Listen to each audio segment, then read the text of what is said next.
إن الحمد لله نحمده ونستعينه ونستغفره ونعوذ بالله من شرور أنفسنا ومن سيئات أعمالنا من يهده الله فلا مضل له ومن يضلله فلا هادي له وأشهد أن لا إله إلا الله وحده لا شريك له وأشهد أن محمدا عبده ورسوله أما بعد فإن خير الحديث كتاب الله وخير الهدي هدي محمد صلى الله عليه وسلم وشر الأمور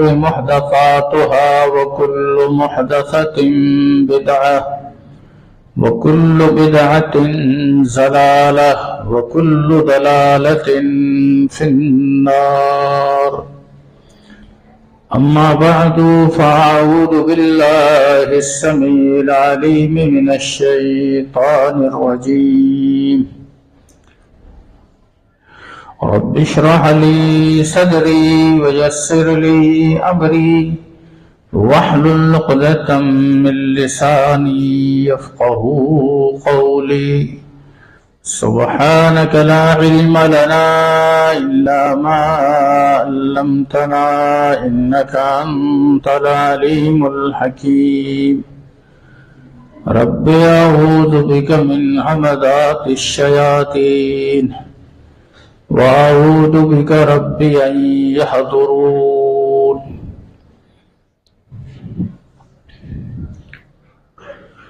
بسم الله الرحمن الرحيم سبحان الذي أسرى بعبده ليلا من المسجد الحرام إلى المسجد الأقصى الذي باركنا حوله لنريه من آياتنا إنه هو السميع البصير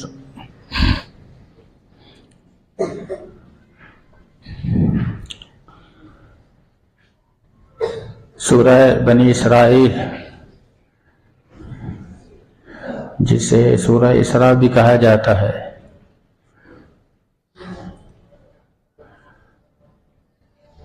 اس کی ابتدائی پہلی آیت آپ کے سامنے تلاوت کی ہے۔ گزشتہ جمعے اسی آیت کی روشنی میں کچھ باتیں اس اسراء اور معراج کے تعلق سے آپ کے گوش گزار کی تھی۔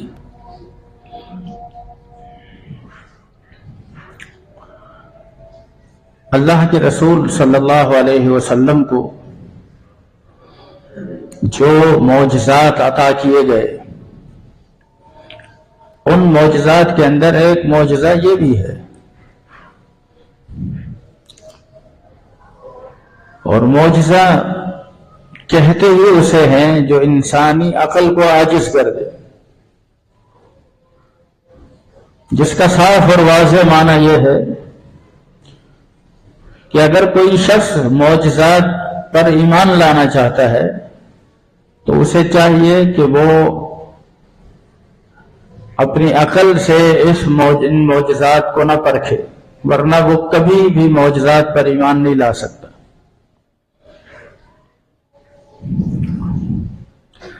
اب اس معجزات، یہ پورا جو واقعہ ہے یہ سب معجزات پر مشتمل ہے، اس لیے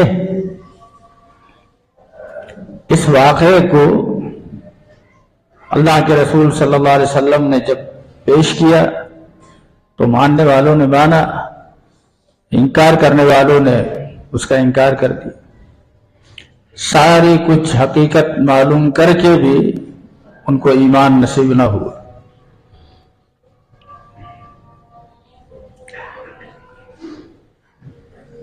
اہل ایمان کے لیے اس واقعے کو اس لیے ذکر کیا گیا، اس کی اصل حکمت تو اللہ جانتا ہے،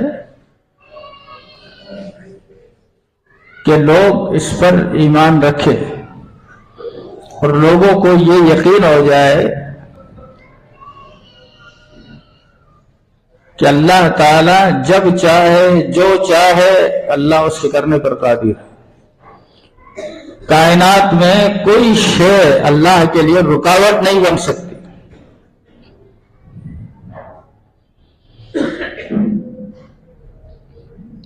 یہی وجہ ہے کہ اس پورے سفر میں، جو زمینی سفر بھی تھا آسمانی سفر بھی تھا، وہاں آپ نے جو اللہ نے آپ کو دکھایا وہ آپ نے دیکھا۔ ما زاغ البصر وما طغى لقد رأى من آیات ربہ الکبریٰ۔ فرمایا کہ ما زاغ البصر، آپ کی آنکھیں کوئی کسی منظر کو دیکھ کر چندھیا نہیں گئی، ٹیڑھی نہیں ہو گئی کہ وہ چیز کچھ تھی اور آپ کو نظر کچھ آیا۔ ما زاغ البصر وما طغى، جتنا اللہ نے دکھایا اور جو دکھایا وہ آپ نے دیکھا، تجاوز نہیں کیا، جتنا دکھایا اتنا دیکھا۔ یہی وجہ ہے کہ کچھ لوگ اس رات کے واقعے سے یہ بھی ثابت کرتے ہیں کہ اللہ کے رسول صلی اللہ علیہ وسلم نے اللہ کو روبرو دیکھا۔ یہ مسئلہ بھی اہل علم میں رہا۔ عائشہ رضی اللہ تعالیٰ عنہ سے جب پوچھا گیا کہ حل رأى محمد ربہ، کہ محمد الرسول اللہ صلی اللہ علیہ وسلم نے اپنے رب کو دیکھا، تو فرمایا کہ جو تمہیں اس بات کی خبر دے کہ محمد صلی اللہ علیہ وسلم نے اس موقع پر اللہ کو دیکھا ہے فقط کذب، اس نے جھوٹ بولا۔ پھر آیت پڑھی لا تدرکہ الابصار وہو یدرک الابصار وہو اللطیف الخبیر، کوئی آنکھ اللہ کو نہیں دیکھ سکتی، لا تدرکہ الابصار۔ اسی لیے بعض اہل علم نے، جن میں امام ابن حزم رحمۃ اللہ علیہ بھی ہیں، وہ فرماتے ہیں کہ آخرت میں جو اللہ کا دیدار ہے تو کہتے ہیں اس آنکھ سے تو کوئی اللہ کو نہیں دیکھ سکتا۔ ہاں اللہ تعالیٰ قیامت کے دن کوئی خاص اس کو قوت عطا کرے گا جس سے وہ دیکھ سکتا۔ لا تدرکہ الابصار، کوئی آنکھ اللہ کو نہیں دیکھ سکتی۔ وہو یدرک الابصار، اور وہ تمام آنکھوں کو دیکھتا ہے، تمام آنکھوں کو۔ الفاظ کی گہرائی دیکھیے، یہ نہیں کہا کہ وہ تمام انسانوں کی آنکھوں کو دیکھتا ہے، یہ نہیں، تمام مخلوق، ہر مخلوق کی آنکھ کو وہ دیکھتا ہے۔ کتنی چھوٹی چھوٹی مخلوق ہے، بعض دفعہ وہ مخلوق دیکھنے میں نہیں آتی، اس کی آنکھ کیسے دیکھنے میں۔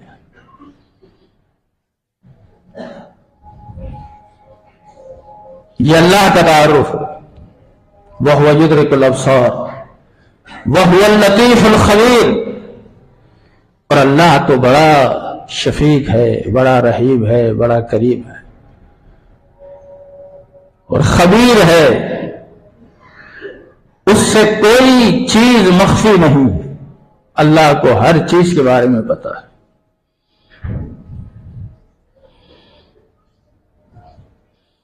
یہ تو انسان ہے جو مصائب سے الجھ کر نہ جانے شکوے اور شکایت کے طور پر اللہ کی طرف کیسی کیسی باتوں کو منسوخ کر دیتا،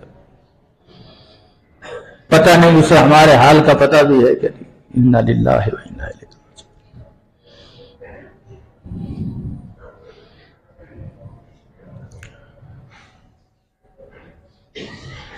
فرمایا کہ جو یہ کہے اس نے جھوٹ بولا ہے، تو پھر آیت پڑھی اللہ کے رسول صلی اللہ علیہ وسلم سے خود پوچھا گیا، صحیح مسلم کے اندر حدیث موجود، حل رأیت ربک، اللہ کے رسول آپ نے اللہ کو دیکھا ہے، اپنے رب کو دیکھا ہے؟ فرمائے نور، وہ تو نور ہے، میں اسے کیسے دیکھ سکتا ہوں؟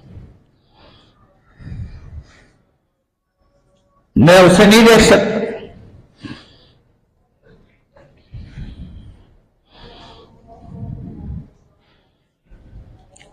اسی معراج کی بحث میں عقیدت کی کتابوں کے اندر علماء نے ایک اور مسئلہ ذکر کیا ضمن،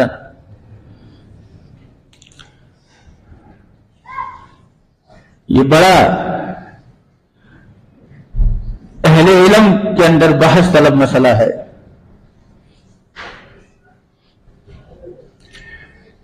ایک سوال ہے نا کہ فرشتے افضل ہیں یا بشر افضل ہے؟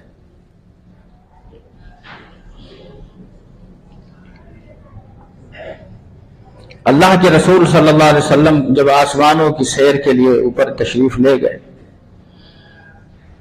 تو آسمان کا پورا ایک نظام ہے، جیسا کہ حدیث میں ہے، صحیح بخاری کے اندر ہے، صحیح مسلم میں ہے اور دیگر کتب۔ جب پہلے آسمان پر گئے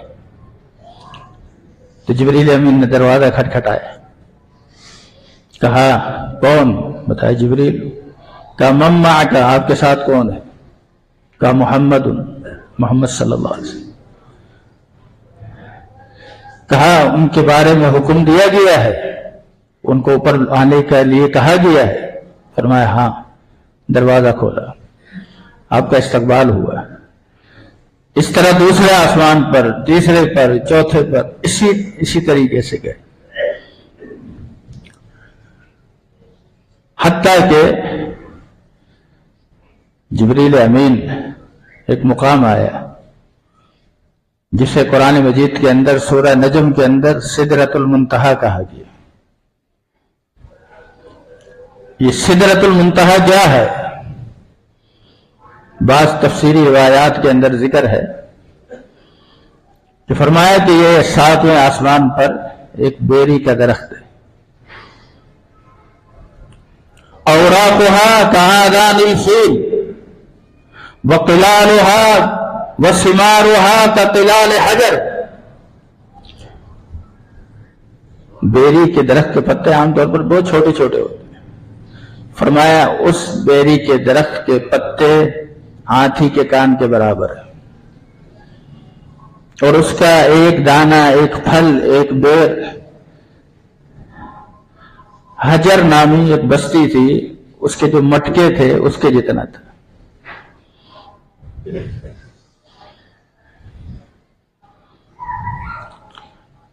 تقریباً اس مٹکے میں 3 من پانی آ جاتا تھا، اتنا بڑا اس کا ایک پھل ہے۔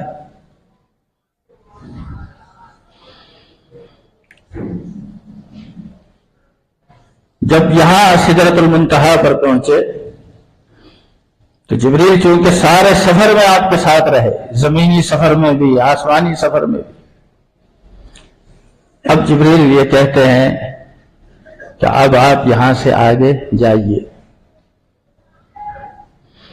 فرمایا جبریل میرے ساتھ چلو۔ کہا نہیں، یہ میرا مقام ہے، میں اب اس سے آگے نہیں جا سکتا۔ پورا ایک نظام ہے، یہ نہیں کہ جسے جائے جو چاہے، یہ قوالیوں کے اندر مشہور ہے، یہ روایات کے اندر نہیں۔ ہاں، ایسی من گھڑت داستانیں بیان کرتے ہیں اور لوگ جھوم رہے ہوتے اور دین کا مذاق اڑایا جا رہا ہوتا۔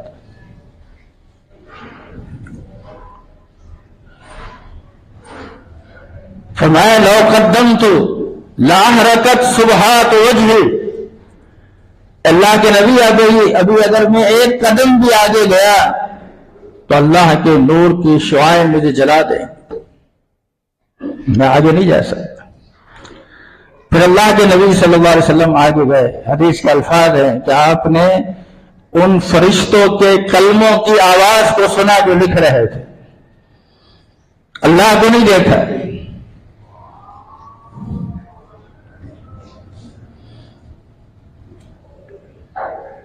بہرحال یہاں پر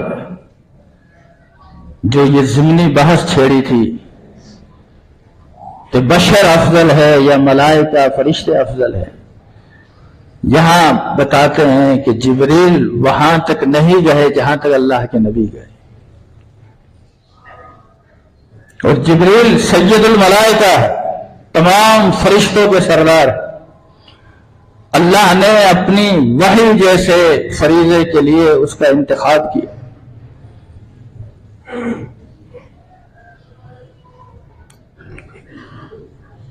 تو جبریل بھی اس مقام سے آگے نہ جا سکے جہاں اللہ کے نبی گئے۔ یہ وہ مسئلہ ہے جس پر یہ کہا گیا کہ بشریت کا مقام اللہ نے اعلیٰ رکھا۔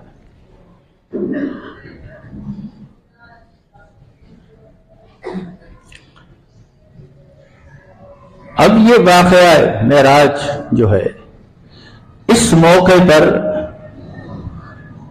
فرضیت نماز ہوئی، اس سے پہلے نماز کی فرضیت نہیں۔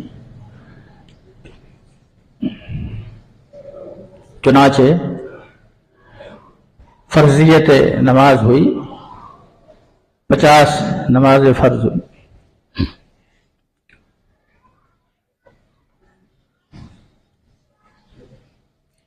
اللہ کے رسول صلی اللہ علیہ وسلم جب یہ تحفہ لے کر آئے تو راستے میں موسیٰ علیہ السلام سے ملاقات ہوئی، جیسا کہ احادیث کے اندر صحیح مسلم وغیرہ کے اندر موجود ہے کہ موسیٰ علیہ السلام کا مشورہ رہا کہ اس میں تخفیف کا اللہ سے سوال کیا جائے، حتیٰ کہ یہ تخفیف 50 سے 5 پر آ گئی۔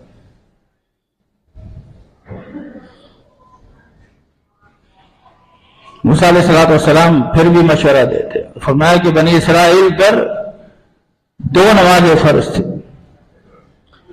اور وہ اس سے بھی پورا نہ کر سکے، اور اللہ کے رسول صلی اللہ علیہ وسلم فرماتے ہیں کہ اب تو مجھے بھی جاتے ہوئے شرم آتی ہے کہ میں ابھی بھی تخفیف چاہوں۔ پھر اللہ کے رسول صلی اللہ علیہ وسلم کو بتایا گیا کہ اگر ہم نے 50 فرض کی تھی تو ہم نے ثواب 50 ہی کا رکھا، اللہ نے ثواب میں کمی نہیں کی۔ من جاء بالحسنۃ فلہ عشر امثالھا، جو ایک نیکی کرتا ہے اسے اللہ تعالی 10 گنا ثواب دیتا۔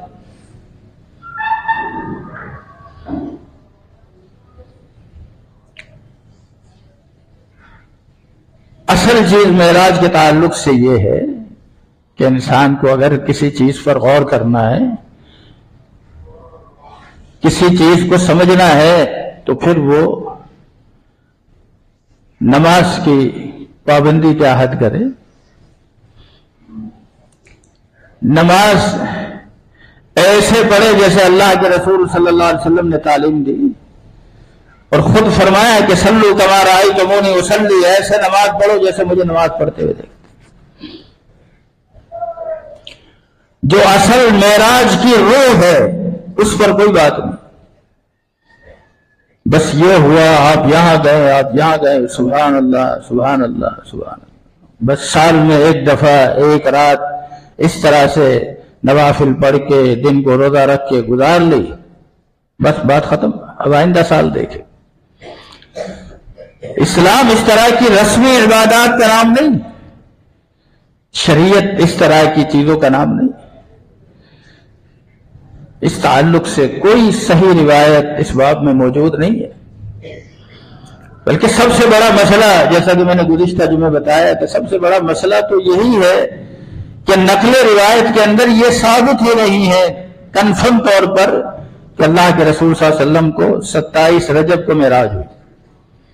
بتایا تھا میں نے پچھلے جمعے.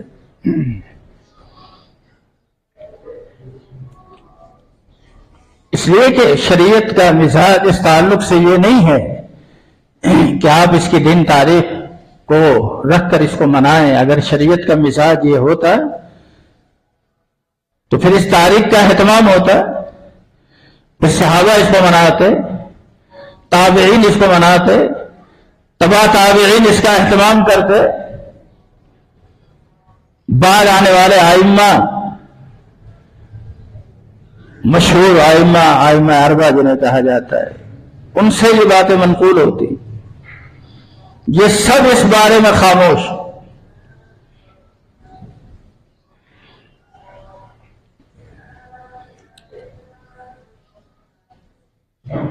اصل جو معاملہ تھا، جو اس تعلق سے اللہ کے نبی صلی اللہ علیہ وسلم پر اتنی عظیم عبادت آپ کو دی گئی، اور اگلے ہی دن تمام کتب احادیث کے اندر موجود ہے کہ اگلے ہی دن جبریل امین انسانی شکل میں آئے اور آ کر اللہ کے رسول صلی اللہ علیہ وسلم کو وضو کا طریقہ بتایا. پھر اس کے بعد آپ کو نماز پڑھائی.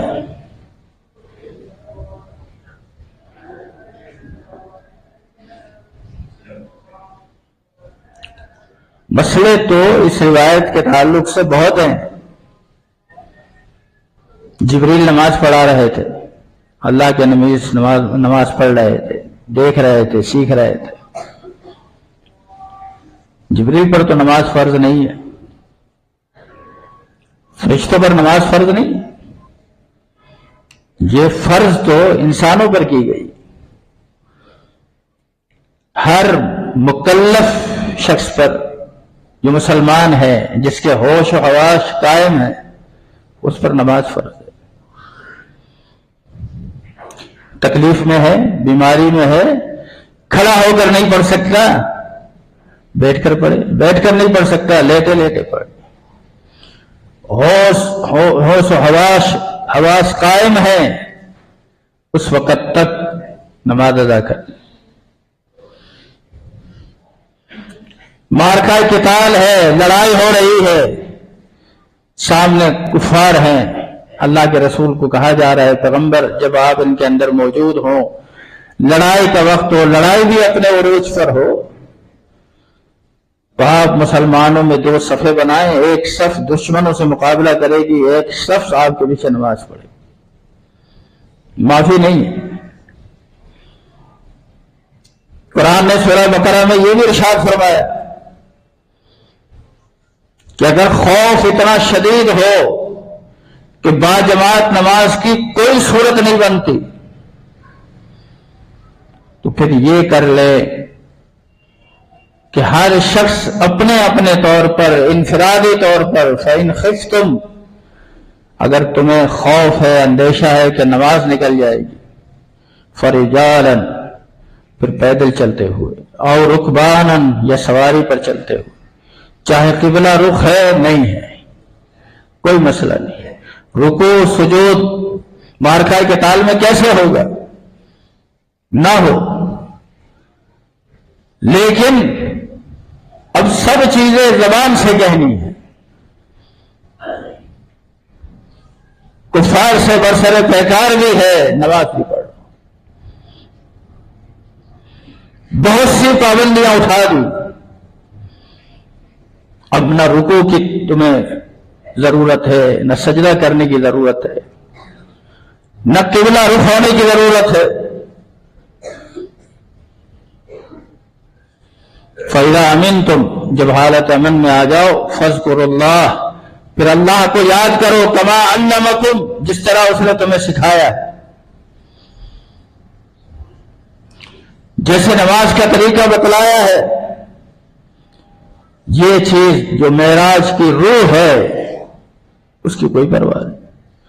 اس کے بارے میں ہمارے دل اتنے وسیع ہے، اتنے کشادہ ہیں. بس بھائی نماز، میں تو سمجھتا ہوں نماز پڑھنی چاہیے بس. لوگوں کے فلسفے سنیے. نہیں میں تو جہاں نماز ہوتی ہے جس وقت میں وہاں پڑھ لیتا ہوں. اس کے پیچھے بھی پڑھ لے, اس کے پیچھے بھی پڑھ لے. وہ صحابہ کو گالیاں دیتا ہے, اس کے پیچھے بھی پڑھ لے. وہ قرآن کو نہیں مانتا, اس کے پیچھے بھی پڑھ لے, کوئی مسئلہ نہیں.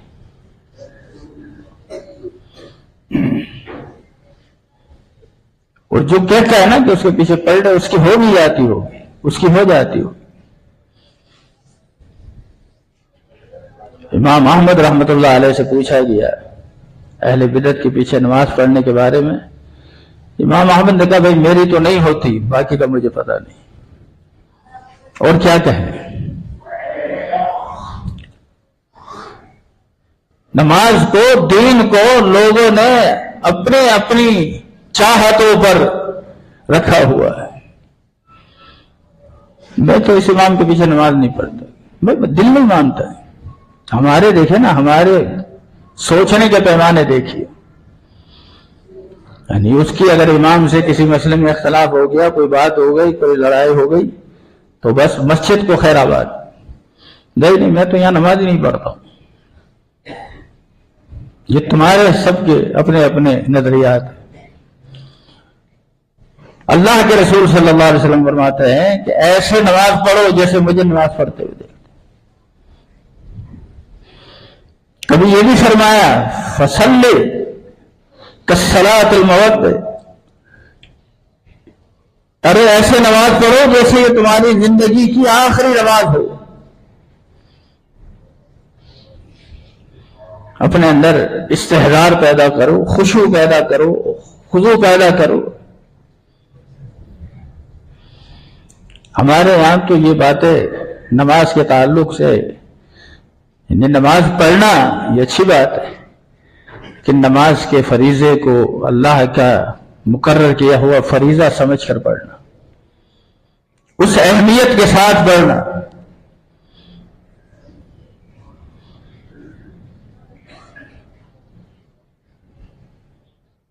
کہ اللہ کے آگے کھڑے ہونا ہے. اکثر عوام الناس میں یہ جملہ آپ نے نہیں سنا کہ کبھی کوئی آ جائے دوست یار ملنے والا, تو اس کو یہ کہہ کر کہ تم بیٹھو, میں ابھی 5 منٹ میں آیا. یعنی نماز پڑھنے جا رہا ہے اور ٹائم بھی اپنے ذہن میں فکس ہے. اس 5 منٹ میں وہ وضو بھی کرے گا, اسے کوئی حاجت ہوگی تو اسے بھی پورا کرے گا اور نماز بھی پڑھے گا. وہ کیسی نماز ہوگی؟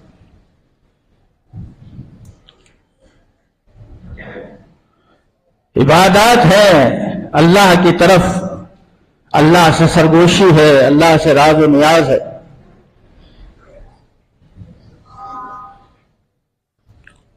اور اس کو اتنا معمولی سمجھا جا رہا ہے, اس کو اتنا ہلکا جانا جا رہا ہے کہ عبادت نہیں ہے, جیسے کوئی کھیل. اصل چیز جس کا اس حوالے سے عہد کرنے کی ضرورت تھی, اپنی کوتاہیوں پر نظر کرنے کی ضرورت تھی, وہ تو تھی نماز کی پابندی, نماز کی عظمت. جس چیز کے بارے میں اللہ کے رسول صلی اللہ علیہ وسلم فرماتے ہیں کہ بین العبد و بین الکفر ترک الصلاۃ, ایک مسلمان بندے کے درمیان اور کافر کے درمیان نماز کو ترک کرنے والا بھی فاصلہ ہے. مسلمان نماز کو ترک نہیں کرتا اور کافر نماز کو ترک کرتا. یہ کتنی شدید وعید ہے, یہ کوئی معمولی بات نہیں. آپ علماء عرب کے فتاوے اٹھائیں. شیخ بن باز رحمۃ اللہ علیہ جو فوت ہو گئے, سعودی عرب کے مفتی تھے, ان کا فتویٰ ہے کہ ایک شخص صبح کام پر جاتا ہے, اسے پتا ہے ڈیوٹی پر مجھے 8 بجے آفس کے اندر حاضر ہونا ہے. وہ 7 بجے کا الارم لگاتا ہے اور اسے پتا ہے کہ 6 بجے فجر کی نماز ہوتی ہے. مسلمان ہے, اسے اس بات کا علم ہے. 7 بجے کا الارم لگا کے سو جاتا ہے. فرماتا ہے یہ عمل اس آدمی کو کافر بنا دیتا. جی یعنی اس کے ذہن میں نماز کی اہمیت نہیں، اس کے ذہن کے اندر دفتر کی حاضری اہم ہے، وہاں 8 بجے سے لیٹ نہیں ہونا چاہیے، ورنہ لات مار دیں گے، نکال دیں گے۔ جو اللہ نے تم سے کبھی اتنی نعمتوں کا کوئی حساب نہیں مانگا، اگر اللہ تم سے ان نعمتوں کے عوض یہ چیزیں مانگنا شروع کر دے، اس لیے فرمایا فَلَوْ شَاءَ لَهَدَاكُمْ أَجْمَعِينَ، اگر اللہ چاہتا تو تم سب ہدایت پر آ جاتے۔ اس کا مطلب یہ اللہ چاہتا ہے کہ تم ہدایت پر نہ آؤ؟ نہیں، اللہ نے ہدایت کے تعلق سے تمہیں مجبور نہیں کیا۔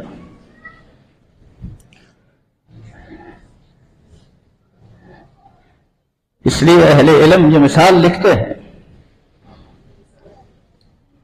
کہ اگر ایک شخص نماز نہ پڑھے اور اللہ کی طرف سے اس وقت یہ قانون بن جاتا ہے کہ جو نماز نہیں پڑھے گا وہ منہ میں کھانا ڈالے گا تو اس کے حلق سے نیچے نہیں اترے گا، پانی پیے گا تو حلق سے نیچے نہیں اترے گا، اب کیا کرے گا؟ ہر بندہ پہلے نماز پڑھے گا پھر کھانا کھائے گا۔ اللہ نے ایسا تمہیں مجبور نہیں کیا۔ فَلَوْ شَاءَ لَهَدَاكُمْ أَجْمَعِينَ، اللہ چاہے تو تم سب کے سب ہدایت پر آ جاؤ۔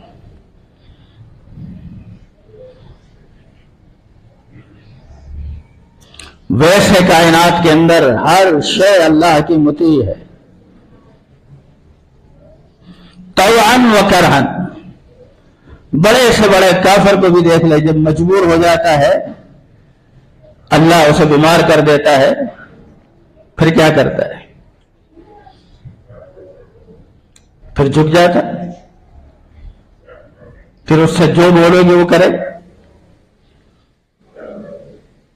لیکن فرمایا کہ ہم نے تمہیں اس طرح مجبور نہیں کیا۔ اللہ رب العزت ہمیں اس تعلق سے سوچنے کی توفیق عطا فرمائے۔ اقول قولی ھذا واستغفر اللہ لی ولکم۔ ان الحمد للہ نحمده ونستعینه ونستغفره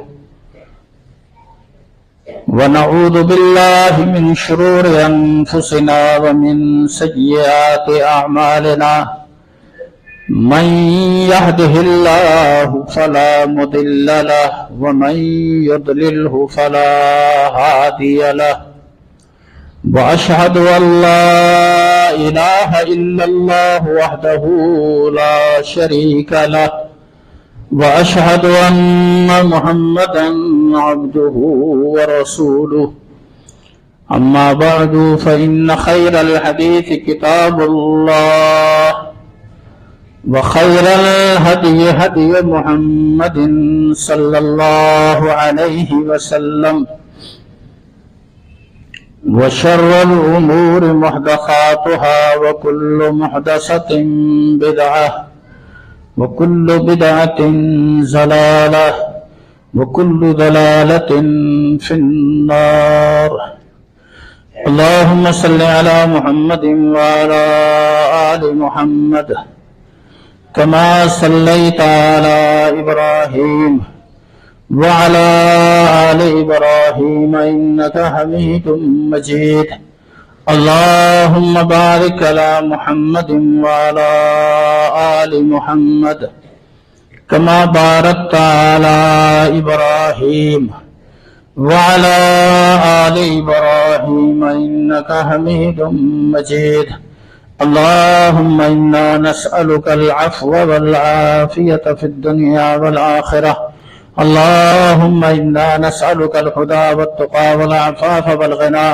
اللهم أحسن عاقبتنا في الأمور كلها وأجرنا من خزي الدنيا وعذاب الآخرة۔ اللهم انصر الإسلام والمسلمين، اللهم أعز الإسلام والمسلمين، اللهم انصر الإسلام والمجاهدين في فلسطين وفي غزة وفي كل مكان۔ اللهم إنا نسألك العفو والعافية في الدنيا والآخرة۔ اللهم إنا نسألك العفو والعافية في الدنيا والآخرة۔ یہ دعا کے تعلق سے جو ساتھی بیمار ہیں، پریشان حال ہیں، اللہ ان سب کی بیماریوں کو دور فرمائے۔ حافظ بھائی کے لیے، اکرم بھائی کے لیے، اقبال بھائی، ہمارے یہاں کے اچھے نمازی ہیں ناصر محمود صاحب، ان کے بیٹے نے بتایا کہ وہ بھی بیمار ہیں 1 ہفتے سے، اللہ تعالیٰ ان کو بھی شفا کاملہ نصیب فرمائے۔ تقی بھائی کی اہلیہ ہیں ناصر حبیب، انیس بھائی، اشرف بھائی، جاوید بھائی، ابراہیم بھائی اور میری بھابھی کافی عرصے سے علیل ہیں، اللہ تعالیٰ ان کو بھی صحت یاب عطا فرمائے۔ تمام پریشان حال لوگوں کے لیے بھی دعا کرے، اللہ تعالیٰ ان کی پریشانیوں کو دور فرمائے۔ اللہم انا نسألک العفو والعافیۃ فی الدنیا والآخرہ، اللہم اشف مرضانا ومرضى المسلمین، اللہم اشف مرضانا ومرضى المسلمین، یا قاضی الحاجات اقض حاجاتنا وحاجات المسلمین۔ ربنا اغفر لنا ولإخواننا الذين سبقونا بالإيمان ولا تجعل في قلوبنا غلا للذين آمنوا ربنا إنك رؤوف رحيم۔ سبحان ربك رب العزة عما يصفون وسلام على المرسلين والحمد لله رب العالمين۔